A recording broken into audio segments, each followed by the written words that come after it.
राठौड़ देहात के रानियाफियान थाना क्षेत्र के खान चंद्रपुर क्षेत्र में लगभग 10 दिन पहले एक फार्म गत्ता फैक्ट्री में आग लगी थी, जिसमें 6 मजदूरों की जलकर मौत हो गई थी। कुछ मजदूर आग से झुलसकर घायल हुए थे। राकेश सच्चान ने मृतकों के परिजनों को लगभग 12 लाख रुपयों की चेक देकर खूब फोटो शूट कराया था। आम जनता की सहानुभूति ली थी, लेकिन 2 दिन बाद ही श्रम विभाग के प्रभारी द्वारा वो चेकें वापस ले ली गई, मानो जले पर मरहम नहीं बल्कि मिर्च लगा दी हो। अब मृतक मजदूरों के परिजन हैरान परेशान हैं। घर चलाने वाले चले गए और खाने के लाले पड्ढे हैं। मौत की भरपाई तो नहीं हो सकती, लेकिन सरकार की आर्थिक मदद से कुछ राहत तो मिलती, लेकिन वो सब इससे भी महरूम रह गए। धर्मेंद्र, क्या समस्या थी तो एजेंसी के पास आया? हमारा बच्चा खत्म हो गया एजेंसी वो फैक्ट्री में आग लगने से, और ये मंत्री द्वारा चेक दी गई। उसने चेक वहीं जमा हो गई, वो ना पैसे दे रहे हैं और दौड़ा रहे हैं हम लोगों को। 10 दिन हो गए। और क्या क्या समस्या है जो? और ये प्रमाण पत्र मट्टू वाला नहीं बन रहा है, और ये रिपोर्ट वो भी कह रहे हैं अभी नहीं आई है। उम्र कितनी थी बच्चे की? 20 साल। कोई सुन नहीं रहा है? नहीं सुन रहा कोई। जज जी से आज मुलाकात करी, उन्होंने क्या कहा?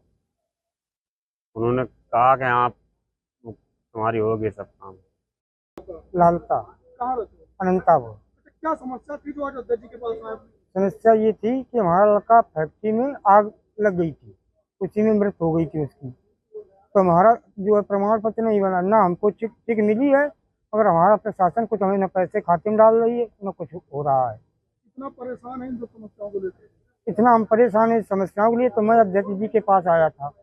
जज जी ने क्या कहा? अध्यक्ष जी ने कहा है कि अगर कोई कार्रवाई नहीं होती है तो मैं इसका जो है समाधान करेंगे, आंदोलन करेंगे।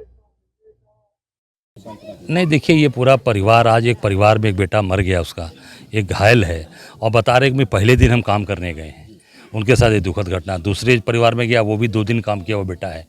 मैं समझता हूँ कि एकदम नौजवान बच्चे ये जो है इनकी मृत्यु हुई है, ये बहुत ही दुखद है। और जो सरकारी संरक्षण में ये फैक्ट्रियाँ चल रही हैं, ये पूरी तरीके से मैं इतना कहूँगा सरकारी संरक्षण है, क्योंकि पूरे के पूरे सिस्टम में वो काम हो रहा है, बिना एनओसी के ये कारखाना चल रहा है। और ये इसका मतलब कि सरकार हाथ पे हाथ रख के बैठी है या पूरी तरीके से पूरा का पूरा भ्रष्टाचार में लिप्त है। इन बच्चों की जिनकी जाने गई हैं, इनको कम से कम सरकार अपनी तरफ से 25-25 लाख रुपए की सहायता दे और इनको एक सरकारी नौकरी मिले।